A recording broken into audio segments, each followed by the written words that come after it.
The text message came through at 11:47 on a Thursday night, and Georgia Bennett's world tilted on its axis before she even opened it. "I need to tell you something. Meet me at our place, please." She stared at the glowing screen in her darkened bedroom, her heart doing something strange and unfamiliar in her chest. 10 years of friendship with Alaric Corvinus had taught her to read between the lines of his carefully chosen words, and the weight in those two sentences made her hands shake. Their place meant the rooftop garden of his estate, the sprawling Gothic mansion that had been his family's stronghold for centuries, hidden in plain sight among the old money districts of the city. The city that never quite slept, where humans went about their ordinary lives, never knowing that immortal beings walked among them, beautiful and terrible, and bound by laws older than any government. Georgia threw on jeans and a sweater, her mind racing through possibilities.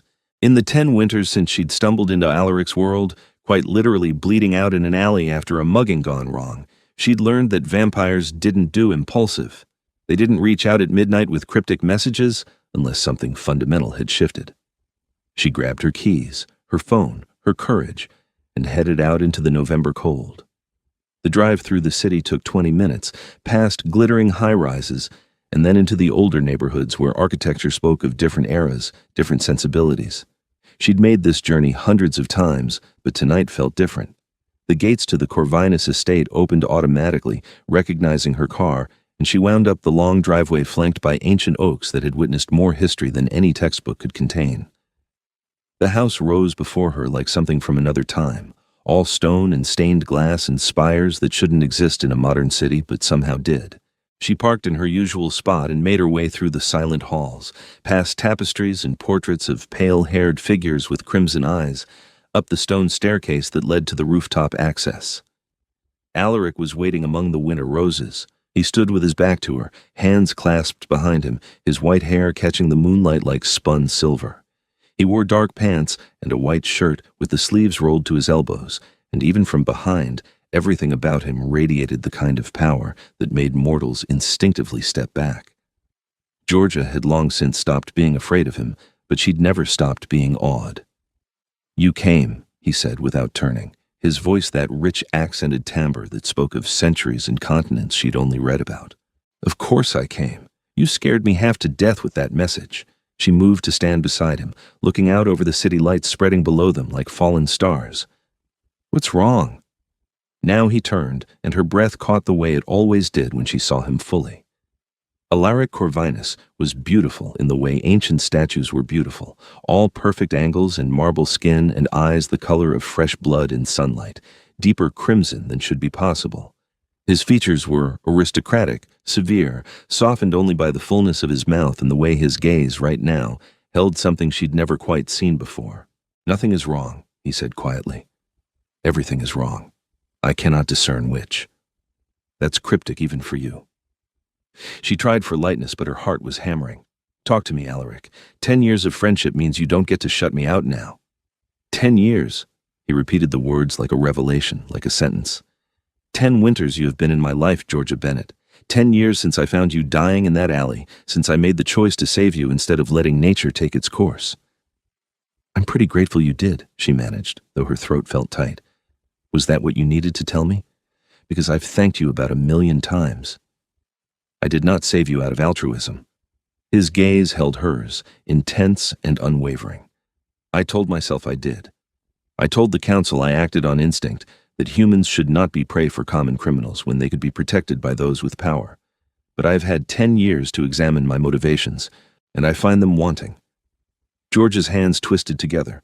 The Vampire Council was the governing body of his kind, ancient and exacting, and she knew that unauthorized interference in human affairs could carry consequences. "What are you saying?"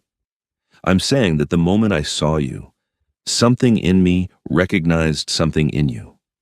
I'm saying that I saved you because the thought of your light going out of this world was unacceptable to me. I'm saying that for 10 years, I have told myself that friendship was enough, that I could be content with your presence in my life without asking for more." He moved closer, and she could smell cedar and winter night, and something uniquely him. "I am saying that I have been lying to myself, and I can no longer sustain the falsehood." Her heart stopped, started again. "Alaric, I love you." The words fell between them like stones into still water, sending ripples through everything she thought she knew. "I am in love with you, and I have been for longer than I care to admit. You deserve to know. You deserve the truth, even if it ruins what we have built." The world spun. Georgia reached out instinctively and found his arm, solid and real beneath her fingers. 10 years of moments crashed through her mind like a breaking dam. Every conversation in this rooftop garden, every book he'd recommended, every time he'd appeared exactly when she needed him. The way he listened when she talked about her mundane human problems, the way his eyes followed her when she moved through a room. The careful distance he always maintained, which she'd attributed to vampire formality, but which now took on an entirely different meaning. "Say something," Alaric said, and for the first time since she'd known him, she heard uncertainty in his voice. "Please. Even if it is to tell me I have ruined everything." "I need to sit down." Her legs felt weak. He guided her immediately to the stone bench among the roses, his hand on her elbow, his touch gentle despite the supernatural strength she knew he possessed. She sat, and he stood before her, regal and vulnerable all at once, waiting for her verdict. "How long?" she asked finally. "How long have you known?" 2 years, perhaps 3. The realization was gradual, then sudden. He exhaled, unnecessary breath that was pure habit. "You came to my study one evening, excited about a promotion at your work. The way you smiled, the way your eyes lit up, I wanted to give you the world. I wanted to be the reason for that joy. And I understood that somewhere along the way, friendship had transformed into something I had no right to feel." "No right?" The words sparked something in her chest. "Why would you have no right?" "Because you are human, and I am not. Because you have a life ahead of you, and I have eternity. Because you deserve someone who can give you normal things, daylight dates, children, growing old together." His voice roughened. "Because I am a king of a dying race, bound by laws and responsibilities you should never have to shoulder. Because loving me would mean choosing a world of darkness and danger and political machinations that make human governments look like children playing games." Georgia stood up, sudden anger giving her courage. "Don't I get a say in what I deserve? Don't I get to decide what I want?" "Of course, but—" "No, no buts." She moved closer, close enough to feel the unnatural coolness of his skin, close enough to see the way his pupils dilated as she approached. "You just dropped this enormous confession on me and then immediately started listing reasons why I shouldn't feel the same way. That's not fair, Alaric. That's not how this works." "Then tell me how it works." His hands flexed at his sides like he wanted to reach for her but didn't dare. "Tell me what you are thinking, what you are feeling, because I cannot read you right now and it is driving me to madness." She took a breath. Then another. "I'm thinking that I've been in love with you for at least 5 years and convinced myself it was impossible. I'm thinking that every time someone asked me out, I compared them to you and they all fell short. I'm thinking that I've been spending my life in half measures because the person I wanted was standing right beside me, close enough to touch, completely out of reach." The sound he made was barely human, raw and relieved and desperate all at once. "Georgia." "I'm not finished." Her voice shook but held steady. "I'm also thinking that you're right about some things. This isn't simple. Loving you means entering a world I only partially understand. It means danger and complications and probably a lot of things that scare me. But you know what scares me more? Walking away from this, pretending I don't feel what I feel, spending the rest of my life wondering what if. You should be certain." But his hand came up, fingers barely grazing her cheek, achingly gentle. "This is not a choice to make lightly. I'm not making it lightly. I'm making it knowing exactly who you are. The vampire king of the North American territories, Alaric Corvinus, who's lived for 600 years and seen empires rise and fall. The man who saves injured birds and reads poetry and argues with me about philosophy until 3 a.m. She turned her face into his touch. "I'm making this choice knowing all of it and choosing you anyway." He kissed her then, and the world caught fire. His mouth on hers was cool and demanding and absolutely certain, one hand cupping her face while the other pulled her close against him. Georgia gasped, and he deepened the kiss, tasting her like she was air and he was drowning, like 10 years of restraint had finally shattered. She wound her arms around his neck and kissed him back with everything she had, trying to pour 5 years of longing into the contact. When they finally broke apart, both breathing hard, her from need, him from emotion, his forehead rested against hers and his eyes were blazing crimson. "I will protect you," he said fiercely. "I will keep you safe from every threat this world contains. You are mine now, and I am yours, and I will burn down anyone who tries to harm you." "I know." And she did. She'd seen him defend the innocent, seen the cold fury he directed at those who preyed on the weak. "But I'm not fragile, Alaric. I'm not some breakable thing that needs to be locked away. I know that too." His thumb traced her lower lip, his expression softening. "You are the strongest person I have ever known. Human or vampire, mortal or immortal. Your strength is not in power, but in compassion, in resilience, in the way you face the world with hope despite every reason not to. It humbles me." She kissed him again, softer this time, savoring it. His arms tightened around her, and for a long moment they simply held each other, breathing in sync, hearts beating at different paces, but somehow still in harmony.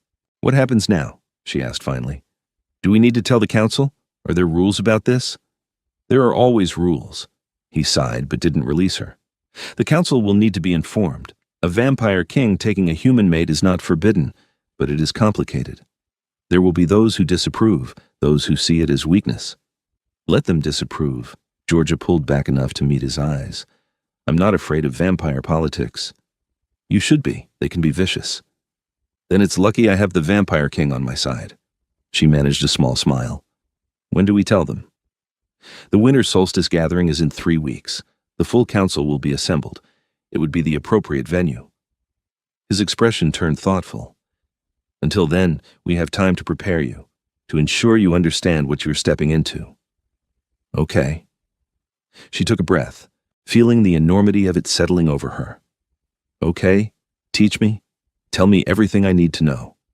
The next 3 weeks passed in a blur of revelation and preparation. Alaric had always been careful about what he shared of vampire society, protecting her from knowledge that could make her a target.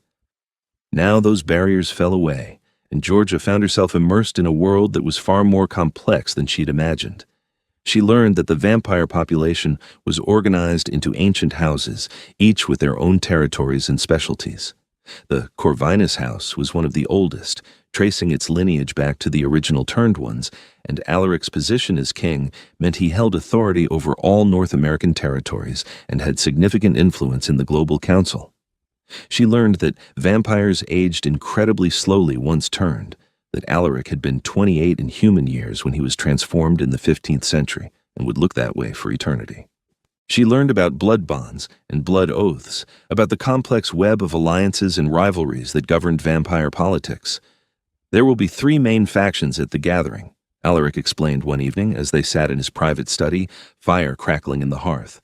He'd pulled his chair close to hers, their knees touching, his hand playing absently with her fingers. Even now, weeks into this new phase of their relationship, he seemed unable to stop touching her, as if reassuring himself she was real. The Freisweiler de Fell. The traditionalists, led by Constantine Draculea, believe that vampires should remain separate from humans entirely. They see human contact as a threat to our security and our power. Then there are the progressives, primarily House Bathory, who argue for more integration and openness. And finally the pragmatists, my own faction, who believe in balanced protection of both species, careful interaction, maintenance of the masquerade while acknowledging that we exist in the same world. "And which faction is going to have a problem with me?" Georgia asked, though she already knew the answer. "Constantine will not be pleased. He barely tolerates my protection of humans in my territory. A human mate will be seen as the ultimate betrayal of vampire supremacy." Alaric's jaw tightened. "He is powerful, ancient, and dangerous. You must be careful around him." "Will he try to hurt me?" "Not openly, not at a council gathering with all houses present, but he will test you, try to prove you are weak or unsuitable." Alaric lifted her hand to his lips, pressing a kiss to her knuckles. "I need you to understand if he finds a legitimate grievance. If he can prove you pose a threat to vampire society, he can call for a formal challenge." "What does that mean?" "It means he could challenge my right to keep you under my protection. The council would vote, and if they sided with him," he trailed off, looking pained, "what would happen to me?" At best, memory alteration and permanent separation from our world. At worst, he closed his eyes. I would not let it come to that. I would go to war with the entire council before I let them harm you. Which would make everything worse. Georgia squeezed his hand. I won't give him a reason to challenge. I'll be perfect. I'll show them that a human can understand your world, can be an asset instead of a liability. You should not have to prove yourself to them. The frustration in his voice was clear. You should not have to perform for ancient monsters who think themselves superior to all other beings. But I do, so let's make sure I'm ready. She stood, moving around the desk to settle into his lap, her arms looping around his neck. He gathered her close immediately, face buried in her hair. Teach me everything, how to address them, how to navigate their politics, what questions they're likely to ask. I can do this, Alaric. I can handle them. I know you can. He pulled back to look at her, his eyes full of fierce pride and equally fierce worry. That does not make me less terrified of losing you. She kissed him slowly, deeply, until some of the tension left his shoulders. You're not going to lose me. We've waited 10 years for this. I'm not letting some ancient vampire politician ruin it. He laughed despite himself, the sound warming her from the inside out. When did you become so fearless? I learned from the best. They spent hours each evening going over vampire etiquette and protocol. Georgia learned the proper forms of address for different ranks, the subtle body language that conveyed respect or challenge, the intricate dance of vampire social interaction that could mean the difference between acceptance and insult. Alaric brought in allies to help with her education. Seraphine Montclair, an elegant vampire who served as his second-in-command, taught her about fashion and presentation. They will judge everything, Seraphine explained, her white hair swept up in an elaborate style, her ice-blue eyes assessing. Your clothes, your bearing, your speech. You must look like you belong at a king's side. No pressure, Georgia muttered, but she paid attention as Seraphine walked her through the nuances of formal vampire gatherings. Vladimir Nix, the keeper of vampire law and lore, spent long afternoons explaining the legal frameworks that govern their society. He was ancient even by vampire standards, his face lined with the faint marks that came after millennia of existence, and his knowledge was encyclopedic. The council cannot force Alaric to give you up unless they can prove you pose a direct threat to the masquerade or to vampire security, he explained in his careful, precise way. However, they can make his political position untenable. They can withdraw support, break alliances, isolate him. He would retain his kingship, but it would be in name only. So I need to win them over, or at least neutralize the opposition. Precisely. Vladimir's faint smile held approval. You are quick, Miss Bennet. That will serve you well. Through it all, Alaric remained close, protective but not smothering, confident in her abilities but clearly struggling with the danger he'd placed her in. Their relationship deepened in those weeks, moving from the tentative exploration of new love into something more solid and sure. And Georgia spent most nights at the estate now, in Alaric's private quarters that occupied the entire top floor of the mansion. His rooms were a fascinating blend of ancient and modern, with furniture that had survived centuries standing alongside contemporary technology, walls lined with books in dozens of languages, windows that could be shuttered completely against the sun. She learned his routines, the way he spent the hours after sunset handling the endless business of governing a vampire territory, the way he needed blood every few days to maintain his strength. He never fed from her, despite her offers, explaining that blood bonds created metaphysical connections that could be dangerous until she fully understood the implications. I will not bind you to me through blood magic, he said firmly when she pressed the issue. When and if that happens, it will be a choice you make with complete knowledge of the consequences. She learned to read his moods, to see past the regal mask he wore for the world to the person underneath.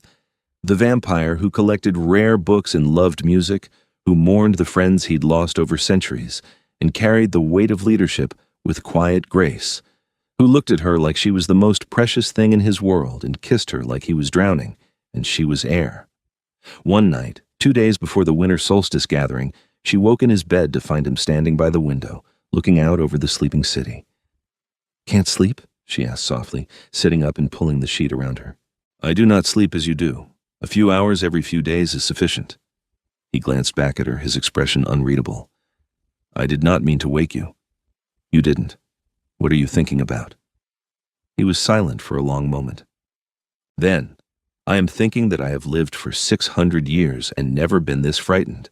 I have faced wars, plagues, revolutions, countless threats to my life and my house. None of it compares to the fear of losing you. Georgia rose, wrapping the sheet around herself and moving to stand beside him. You're not going to lose me. You cannot promise that. Constantine is not my only concern. There are others on the council who may see advantage in destabilizing my position. If enough of them unite against us, he turned to her, cupping her face in his hands, I need you to promise me something. Anything. If the council votes against us, if they demand I give you up, I need you to let me send you somewhere safe, somewhere far from vampire politics, with protections in place and resources to start over. His thumbs stroked her cheekbones. I will not stop fighting for the right to be with you, but I need to know you are safe while I do. Alaric, please, I am begging you.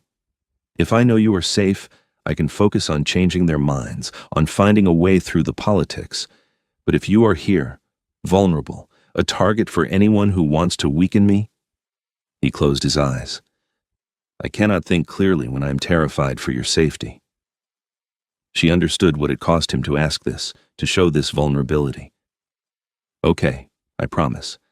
If the council votes against us, I'll go somewhere safe until you can fix it. But I'm also promising that I'm going to fight like hell to make sure it doesn't come to that. I would expect nothing less. He kissed her forehead, her cheeks, finally her mouth, soft and lingering.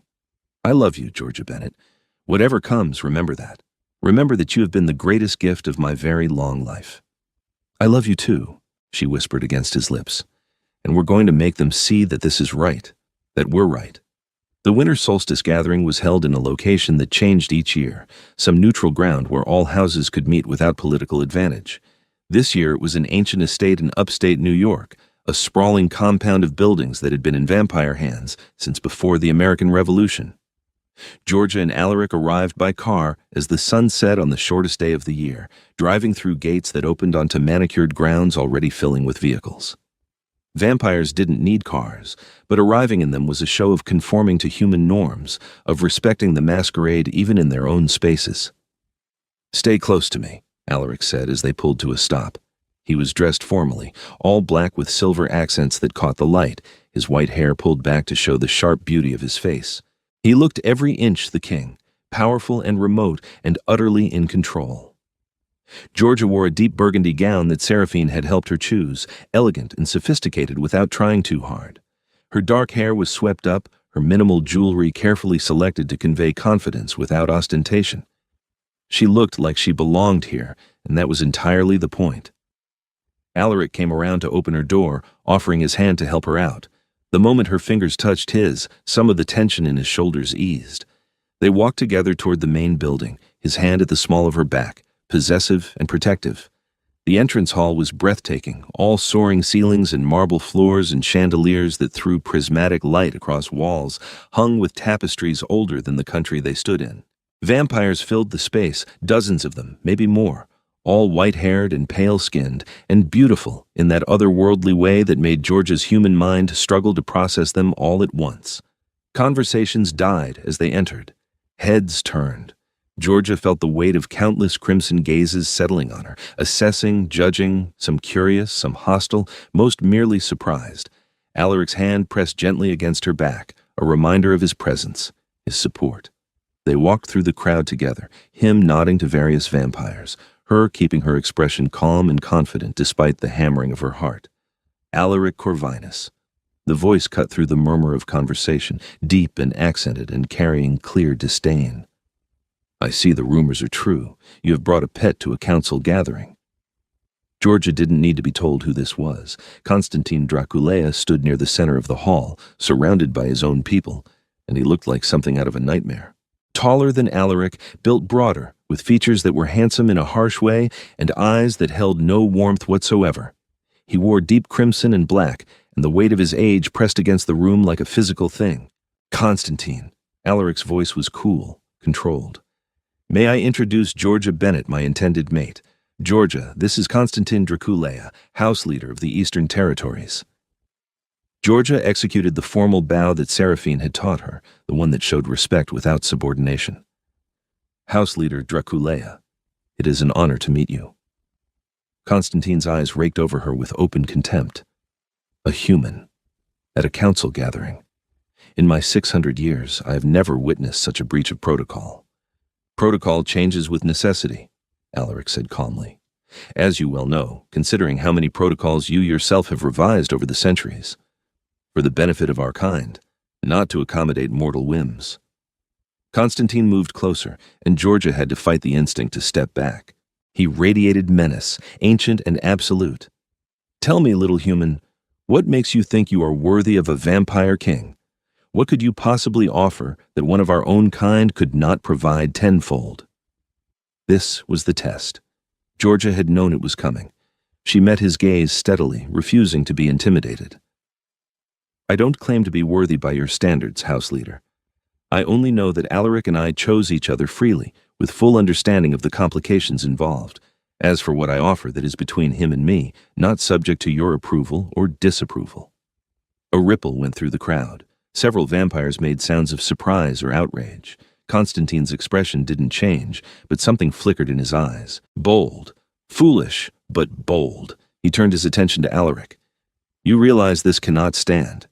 A human mate creates vulnerabilities we cannot afford. Security risks, political complications, not to mention the inevitable tragedy when her mortal life ends and you are left grieving. The council will never approve. Then I will seek to change the council's mind. Alaric's voice held steel beneath the courtesy. And if I cannot, I will accept the consequences, but I will not surrender my right to choose my own mate, even if it costs you your crown. Even then. The silence that fell was absolute. Georgia felt the shock rippling through the assembled vampires. A king who would give up his throne for love was apparently unheard of in their world. We shall see. Constantine turned away dismissively. The formal session begins in 1 hour. I look forward to hearing how you justify this decision to the full council. He swept away with his entourage, and the crowd slowly resumed their conversations, though the focus remained clearly on Georgia and Alaric. Seraphine appeared at their side, her expression tight with worry. That went about as well as could be expected. Constantine has been lobbying hard against you all week, Alaric. He's got at least a third of the council prepared to vote for separation. Then we convince the other 2/3. Alaric's hand found George's, squeezing gently. Come. I want you to meet some allies before the session begins. The next hour passed in a blur of introductions. Georgia met vampire after vampire, each interaction a delicate dance of politics and personality. Some were genuinely kind, curious about her and supportive of Alaric's choice. Others were cold but professional. A few were openly hostile, making their disdain for humans clear. Through it all, Alaric remained steadfast at her side, his presence a constant source of strength. She watched him work the room with centuries of political skill, saw how he knew exactly what to say to each vampire, how to frame their relationship in terms that made sense to different factions. To the progressives, he emphasized the opportunity this represented to build bridges between species. To the pragmatists, he pointed out that his happiness made him a more effective leader. To the traditionalists, he couldn't win over. He simply made clear that this was non-negotiable, that they could accept it or be left behind. Finally, a bell chimed, clear and resonant. The crowd began moving toward a set of double doors that led to what Georgia assumed was the council chamber. This is it, Alaric said quietly, turning to face her. They stood in a relatively quiet corner, a moment of privacy before the storm. Once we go in there, everything becomes official. The council will hear our case and vote. Are you ready? As ready as I'll ever be. She straightened her shoulders, channeling every ounce of confidence she possessed. Let's go make history. His smile was fierce and proud. Together. The council chamber was circular, with tiered seating rising up around a central floor where she and Alaric now stood. Vampires filled the seats, hundreds of them, all the major and minor houses represented, all here to witness and judge. The weight of their combined attention made Georgia's skin prickle, but she kept her head high, her hand steady in Alaric's. Constantine sat in one of the central positions, flanked by his supporters. Directly across from him was a striking female vampire with white hair braided with silver, her crimson eyes sharp with intelligence.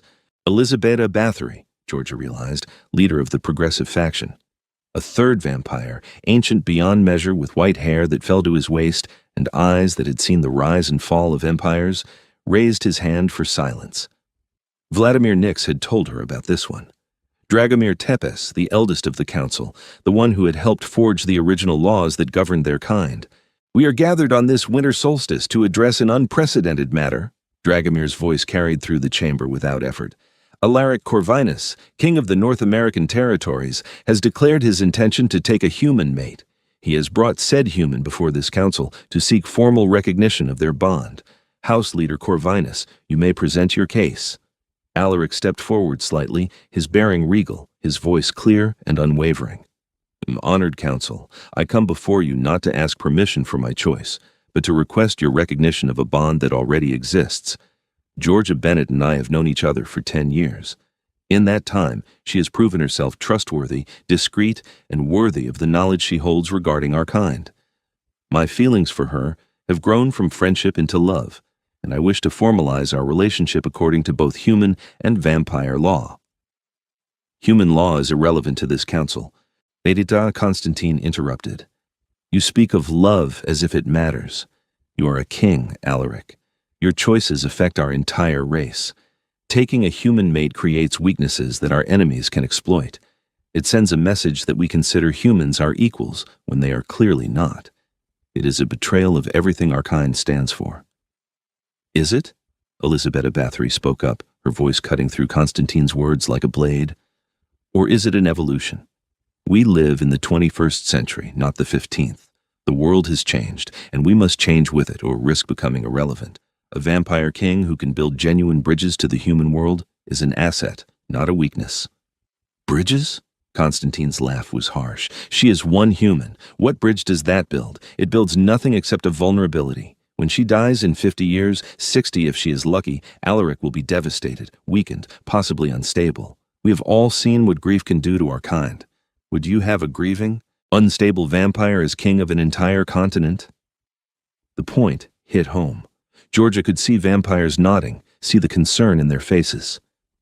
She squeezed Alaric's hand, then stepped forward before he could respond. "May I speak?" she asked, directing her question to Dragomir. The ancient vampire's eyebrows rose. "This is irregular, but I see no reason to forbid it. Proceed." Georgia took a breath, aware that hundreds of immortal gazes were fixed on her, aware that everything depended on the next few minutes. "House leader Draculea raises valid concerns. I am human. I will age and die while Alaric remains unchanged. That is an inescapable fact. But it is not a vulnerability to be feared. It is a choice to be respected." She turned slowly, addressing the entire chamber. "Alaric has lived for 600 years. He will live for 600 more, perhaps 6,000 more. In all that time, should he never know love because it will eventually end? Should he deny himself happiness because it is temporary? That seems like a terrible way to spend eternity." "Love is not the issue," Constantine said coldly. "Security is." "Then address security directly. You say I make Alaric vulnerable to his enemies. How? I have no political power. I have no supernatural abilities. I am simply a person who loves him and whom he loves. If your enemies would use me against him, that says more about the moral bankruptcy of those enemies than it does about our relationship." "Pretty words," Constantine said dismissively. "But words do not change reality. You are a liability." "Then make me an asset." Georgia held his gaze, refusing to back down. "I work in human resources for a major corporation. I understand human systems, human thinking, human politics in a way most of you cannot because you are too far removed from that world. I could help bridge the gap between vampire and human societies, help Alaric govern his territories more effectively precisely because I understand both sides." Elisabetta leaned forward, interest clear on her face. An intriguing proposition. A human advisor could indeed prove valuable.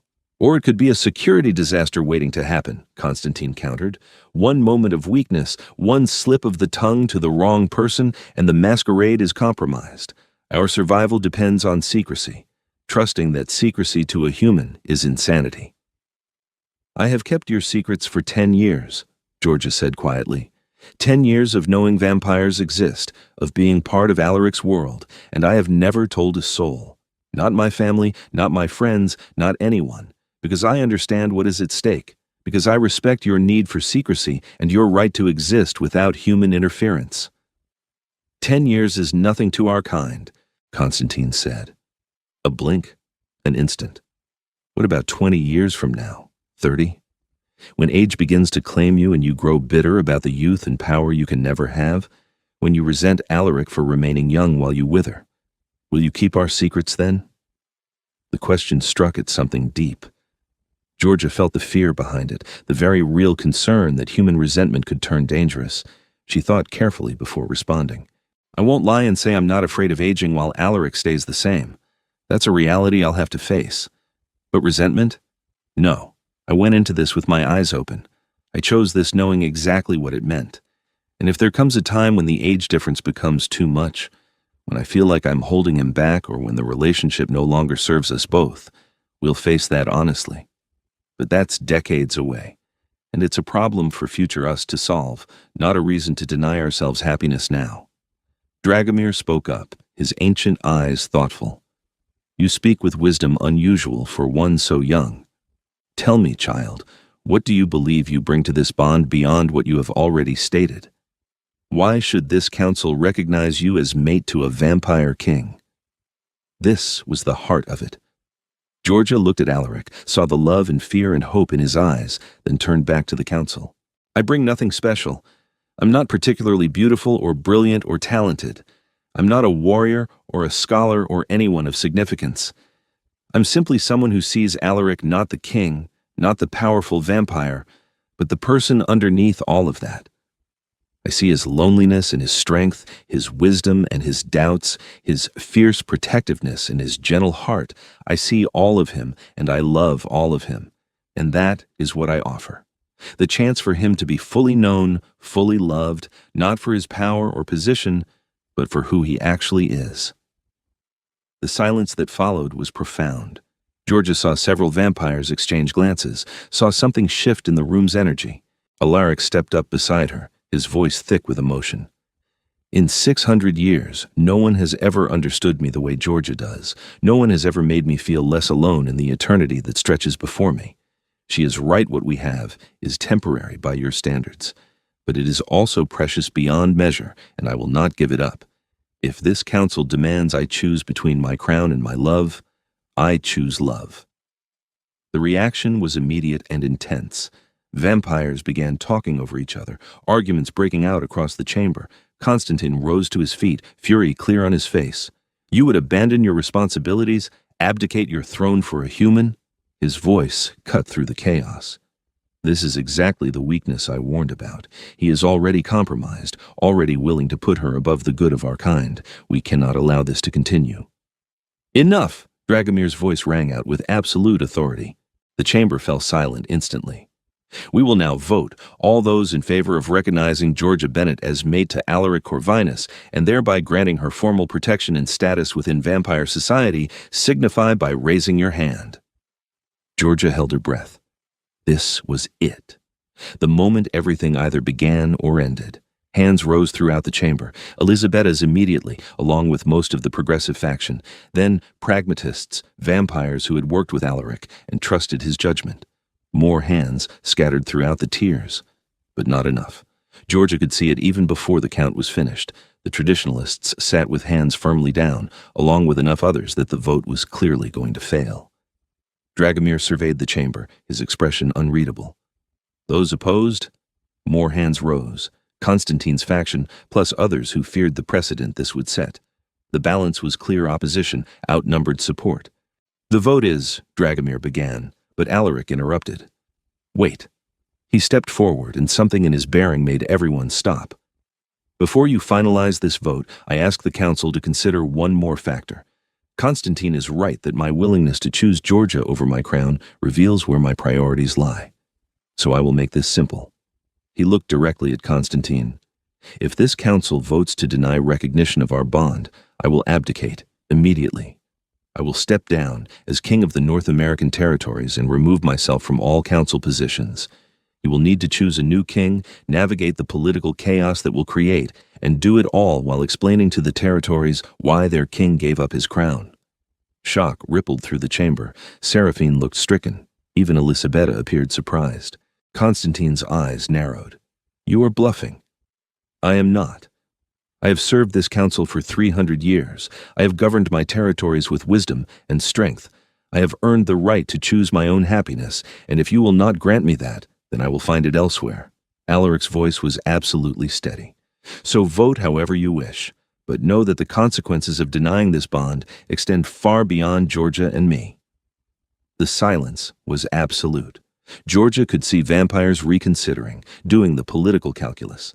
Alaric was beloved by many, feared by some, respected by all. His abdication would create a massive power vacuum and potentially destabilize the entire North American territory. This is blackmail, Constantine said, but there was uncertainty in his voice now. This is truth, Alaric corrected. I am telling you exactly what will happen so you can make an informed decision, recognition of my bond with Georgia, or find yourself a new king. Those are your options. Dragomir studied Alaric for a long moment. Then, incredibly, the ancient vampire smiled. Well played, young one. You have backed the council into a corner with honor intact. You are not demanding approval, merely clarifying consequences. Very well. In light of this new information, I call for a second vote. All those in favor of recognizing the bond between Alaric Corvinus and Georgia Bennett? This time, the hands rose faster. Pragmatists who couldn't afford to lose Alaric as king, progressives who supported the bond anyway, even some traditionalists who valued stability over ideology. The count was close, agonizingly close, but when Dragomir tallied the results, his expression held satisfaction. The motion passes. By a margin of 37 votes, this council recognizes Georgia Bennett as mate to Alaric Corvinus and grants her all protections and privileges attendant to that position. Relief hit Georgia like a physical wave.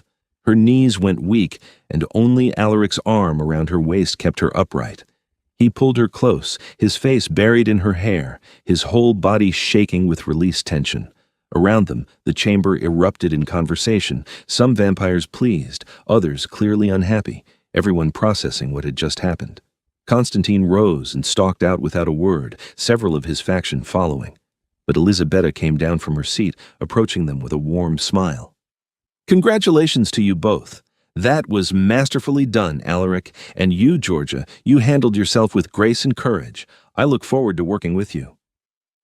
Thank you, House Leader Bathory, Georgia managed, still feeling dazed. Other vampires approached, offering congratulations or at least acknowledgement. The politics weren't over, Georgia could see that clearly, but they had won the most important battle. They had the council's recognition. Finally, Dragomir himself descended, moving with the careful dignity of extreme age. A word, if I may. Alaric straightened, still keeping Georgia close. Of course, Elder Tepes. You took a great risk today, both of you. The ancient vampire's gaze moved between them. The vote was close, and Constantine will not forget this defeat. You have made an enemy, and he is not one to take lightly. I know, Alaric said quietly, but some things are worth the risk. Indeed, Dragomir's smile was slight but genuine. I voted for you for what it is worth, not because I am sentimental about love, but because in all my long years I have learned that happiness is rare and precious and should be protected when found. You have found something worth protecting. Do not let politics or fear take it from you. We won't, Georgia said firmly. Thank you, Elder. He nodded and moved away, leaving them standing together in the slowly emptying chamber. We did it, Alaric said, wonder in his voice. We actually did it. You did it, Georgia corrected. That gambit with the abdication, Alaric, you could have lost everything. I already told you. If I had to choose, I choose you. Every time, he cupped her face in his hands, kissing her there in front of everyone who remained. You are my everything, Georgia Bennett, my heart, my light, my reason for embracing the future instead of merely enduring it. She kissed him back, pouring all her love and relief and joy into it, not caring who saw. When they finally pulled apart, Seraphine was waiting nearby, looking relieved and exasperated in equal measure. You two are going to give me a heart attack, and I'm already dead.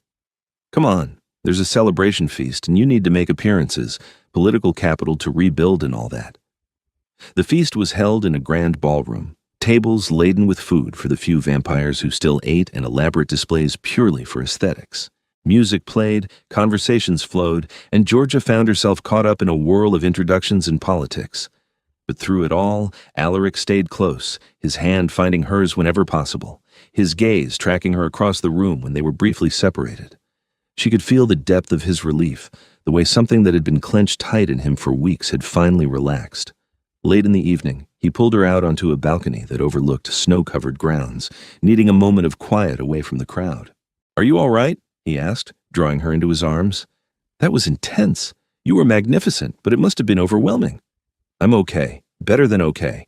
She leaned into him, breathing in his scent. "We really did it. We actually convinced them." "You convinced them. Your speech about seeing me for who I am, about bringing nothing special except love, Georgia, you made them understand in a way I never could have." He kissed the top of her head. "I am so proud of you, so grateful for you. I meant every word. I do see you, Alaric, all of you." She pulled back to meet his eyes. "And I love all of you, the king and the man, the vampire and the person, all of it. I do not deserve you."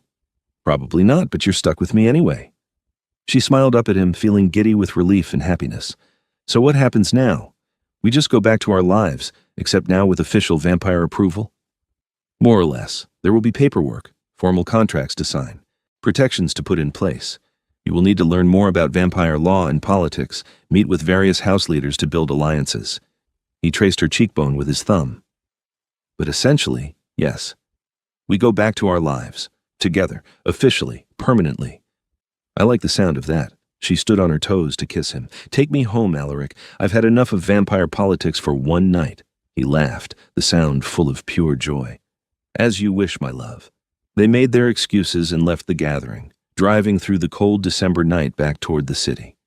Georgia watched the landscape pass, feeling like she was in a dream. Everything had changed in the span of a few hours. Everything had stayed exactly the same. "What are you thinking?" Alaric asked, glancing over at her. "I'm thinking about the future." "Our future." She turned to him.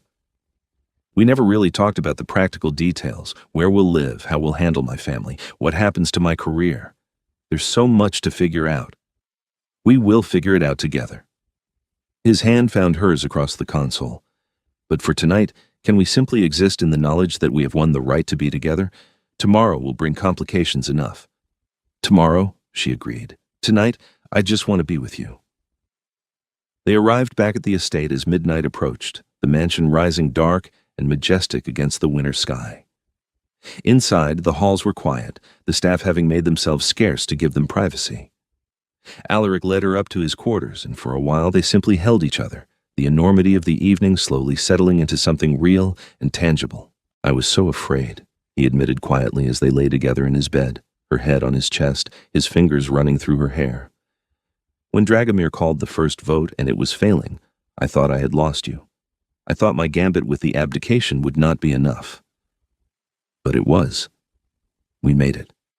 She kissed his collarbone, feeling his arms tighten around her. "We're going to be okay, Alaric. Better than okay. I believe you. For the first time in weeks, I actually believe it." He shifted so he could see her face, his expression serious. "I need you to know something. I will spend every day of the time we have together making sure you never regret this choice. I will protect you, cherish you, love you with everything I am. You have given me a gift beyond price, and I will honor it.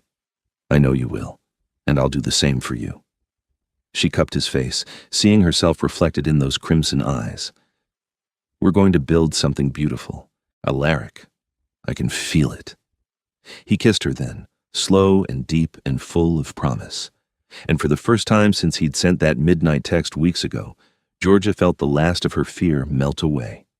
They had their whole lives ahead of them, her mortal span, and whatever came after, whether that meant aging naturally or perhaps someday choosing transformation if she wanted it. But that was a decision for another day. Tonight, they had everything they needed: recognition from the council, protection under vampire law, and most importantly, each other. The winter passed into spring, and Georgia's life transformed in ways both dramatic and subtle. She kept her job initially, not wanting to give up her independence entirely, but began taking on consulting work for Alaric's administration. Her insights into human systems proved valuable, as he'd predicted, helping bridge gaps in understanding that had existed for centuries. Her family was the next hurdle. She couldn't tell them the truth about Alaric's nature, but she could introduce them to him as her partner. That happened on a sunny Saturday in March, a lunch at her parents' house that Alaric had been dreading. "They will hate me," he predicted as they drove to the suburbs. "I am too old, too wealthy, too everything. Your father will think I am taking advantage of you." "My father will think you're wonderful because I love you," Georgia corrected. "And my mother will be thrilled I'm finally in a serious relationship. Trust me, this will be fine." It was more than fine. Alaric charmed her parents effortlessly, his centuries of experience with human interaction serving him well.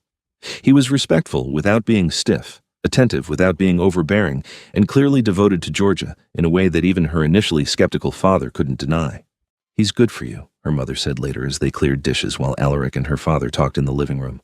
"I've never seen you this happy." "I've never been this happy," Georgia admitted. He's everything, Mom." Her mother hugged her tight. "Then I'm happy for you, sweetheart. Hold on to this one." "I intend to." The relationship deepened through spring and into summer. Georgia moved into the estate permanently, giving up her apartment and merging her life with Alaric's completely.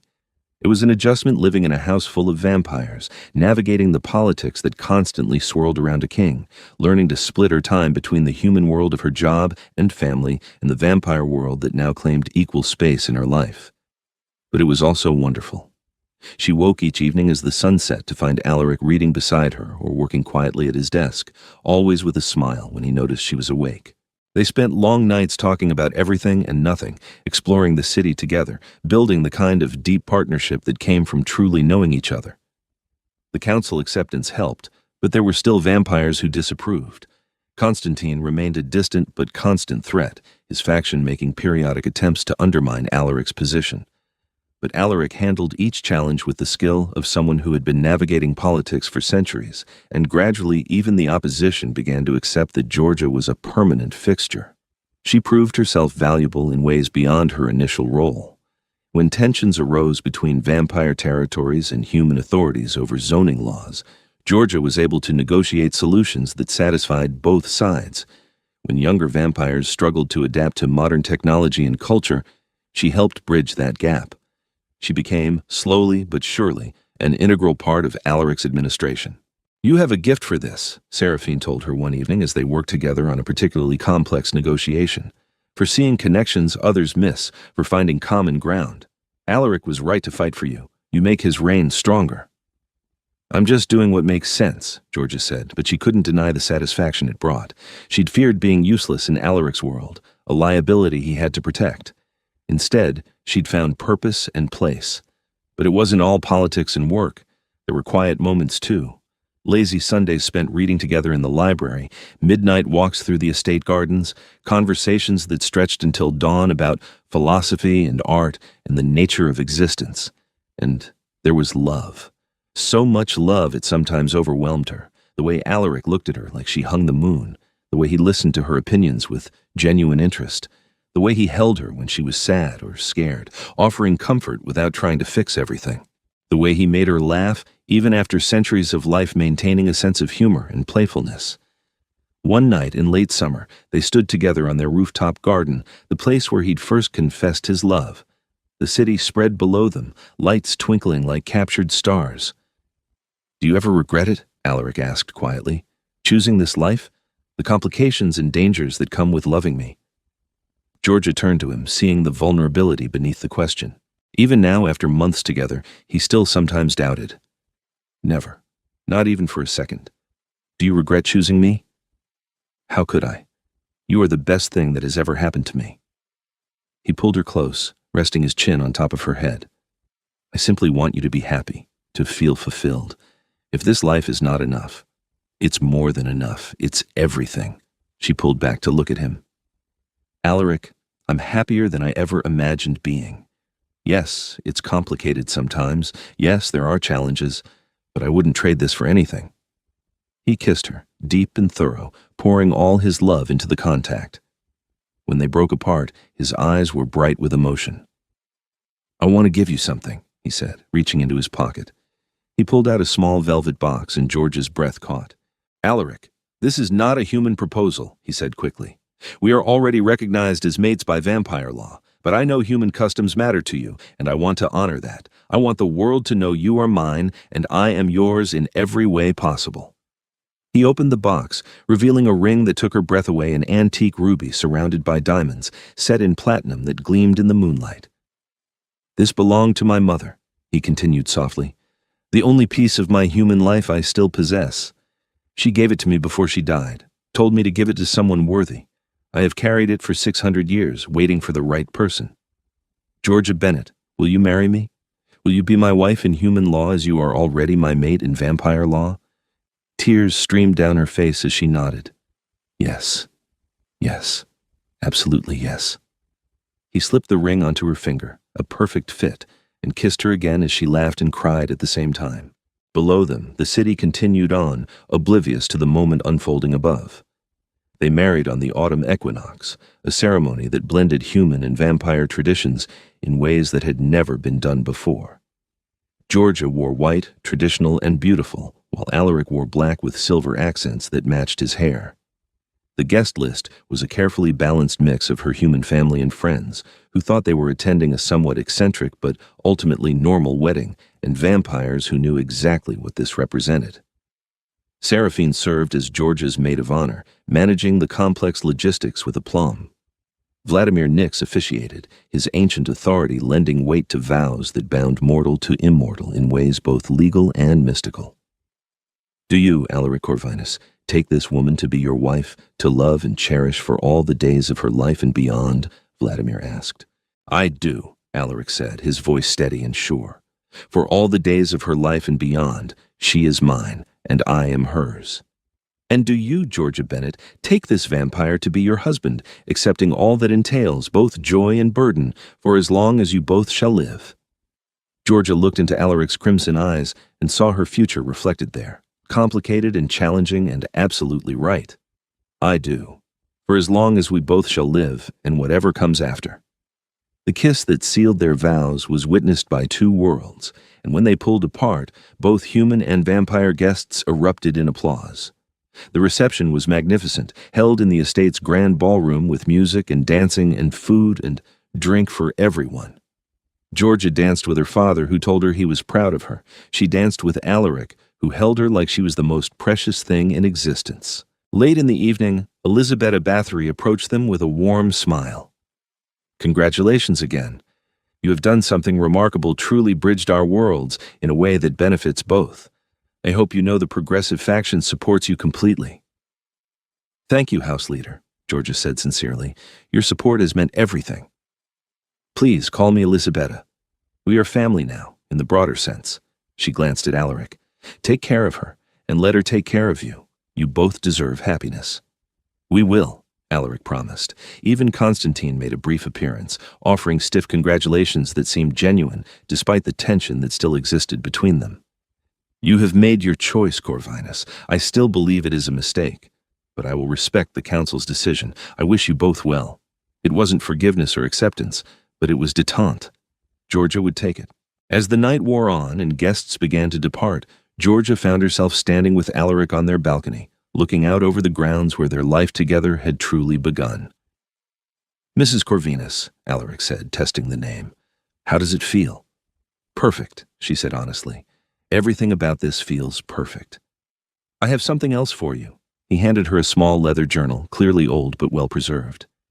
"I started this the night I saved you, 10 years ago. Every significant moment, every conversation that mattered, every time I fell a little more in love with you.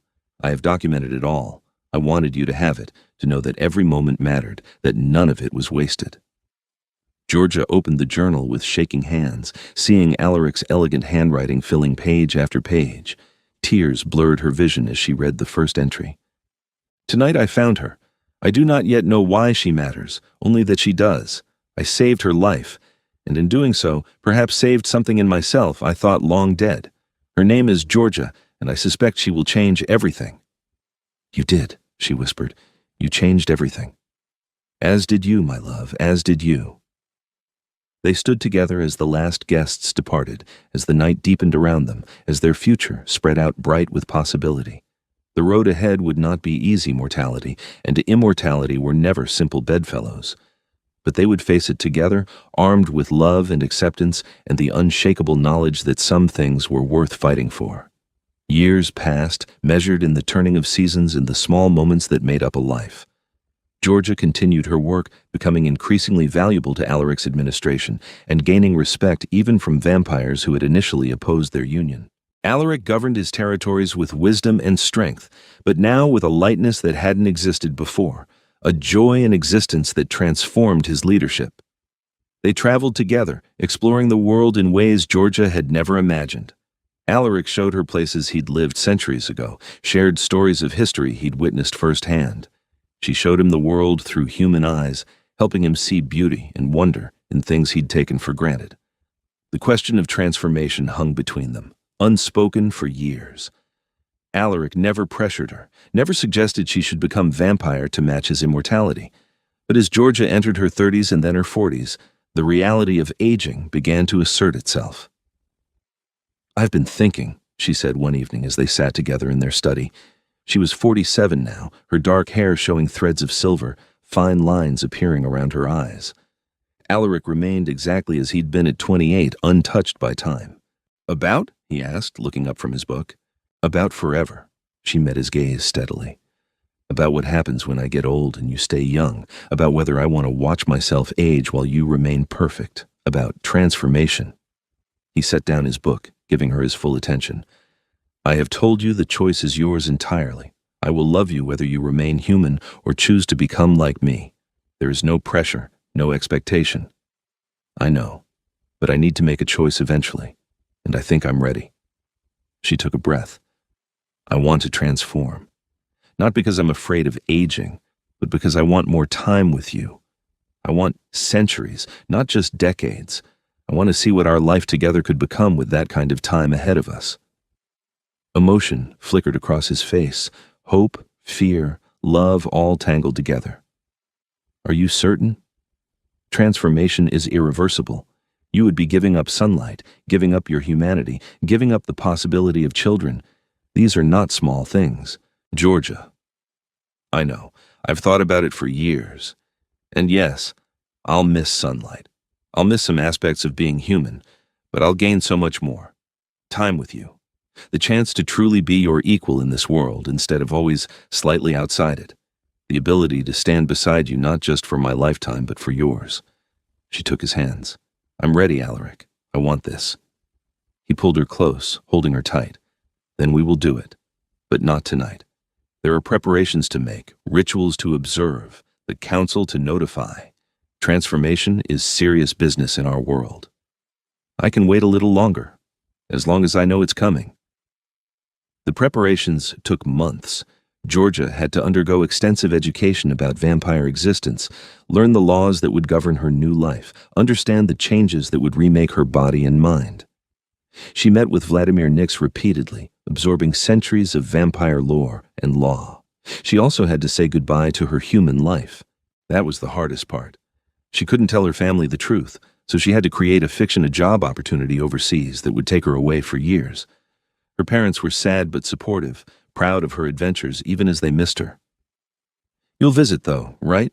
her mother asked as they shared what would be their last lunch together, though her mother didn't know that. "When I can," Georgia promised, hating the lie but knowing it was necessary. She'd be able to see them occasionally after transformation, carefully timing visits and controlling the circumstances, but it would never be the same. Finally, on the night of the winter solstice, exactly 3 years after the council had first recognized their bond, Georgia underwent transformation.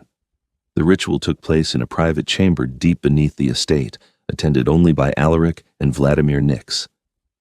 Georgia lay on a prepared surface, her heart hammering with anticipation and fear. "Last chance to change your mind," Alaric said softly, kneeling beside her. "Once I begin, there's no going back." "I don't want to go back. I want to go forward, with you," she cupped his face. "I love you, Alaric Corvinus. Transform me. Make me yours in every way possible." He kissed her deeply, then moved to her throat. She felt his breath cool against her skin, felt the moment his fangs pierced her flesh, sharp and precise. Pain bloomed, then faded into something almost euphoric as her blood flowed into him. The world began to dim. Georgia felt her heartbeat slowing, felt life draining away. For a moment, fear spiked. This was death. This was the end. But then Alaric's wrist was at her lips, his blood flowing into her mouth, and everything changed.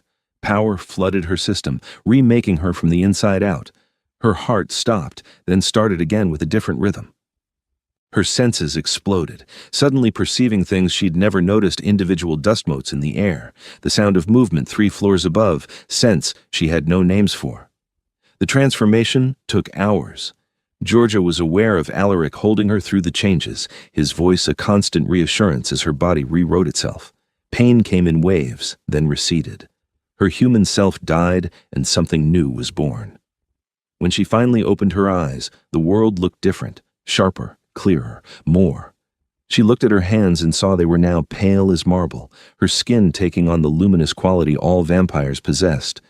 She touched her hair and found it had lightened from dark brown to white blonde, shot through with silver. "How do you feel?" Alaric asked, his voice full of concern and hope. Georgia tested her new body, feeling the strength in her limbs, the stillness of her chest between unnecessary breaths. Powerful, different, right. She met his eyes and saw that hers had changed too, reflecting crimson back at him. "I feel right." He gathered her into his arms, laughing with relief and joy. "Welcome to immortality, my love."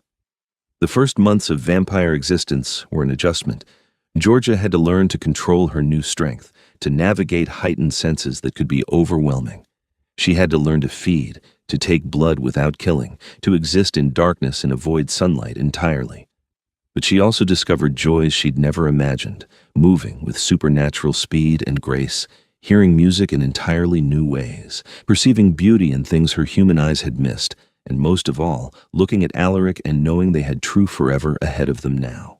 The council formally recognized her transformation, granting her status as a vampire noble through her bond with Alaric. Some vampires who had tolerated her as a human mate now embraced her as one of their own. Others remained skeptical, but that was to be expected. Georgia didn't care. She had everything she wanted: Alaric, time, a purpose in the work she did, and a future limited only by their imagination. On their 5th wedding anniversary, they returned to the rooftop garden where everything had begun. It was winter again, snow falling softly around them, the city lights bright below. "Do you regret it?" Alaric asked, the question he'd asked before, but which now held different weight. "Giving up your humanity, your mortal life?" Georgia considered, giving the question the honesty it deserved. "Sometimes I miss sunlight. I miss being able to see my family without complicated explanations. I miss some of the simplicity of human existence."